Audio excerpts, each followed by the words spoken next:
अब हाम्रो यो ठाउँको बाटोघाटो भनेका त यस्तै हुन् अहिले अब लगभग 50-52 सालदेखि केही बाटाहरू यस्तै छन् अब यी बाटा अब बन्छन् कि भन्ने केही आशा पनि छैन अब बन्छ भन्ने आश गर्ने पनि कसरी हामीले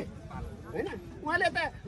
अब प्रधानमन्त्री जस्तो मान्छे हुनुहुन्छ उहाँलाई है नराम्रो कुरा पनि गर्न आउँदैन तर अलिकति भाषण गर्दा गर्दै उहाँका भाषणहरू अलिक कस्ता खालका भाषण हुनाले गर्दाखेरि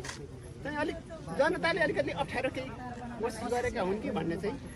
हाम्रो पनि छ उहाँले भन्नुभयो पानी रेल कुदाइदिन्छु नेपालमा होइन रेल पनि कुद्न सकेको छैन र घर घरमा ग्यासका पाइपहरू बिछाइदिन्छु भन्ने कुराहरू पनि त गर्नुभएको थियो नि उहाँले तिनीहरू त छैनन् यी एउटा गफै मात्रै रहेछ नि त होइन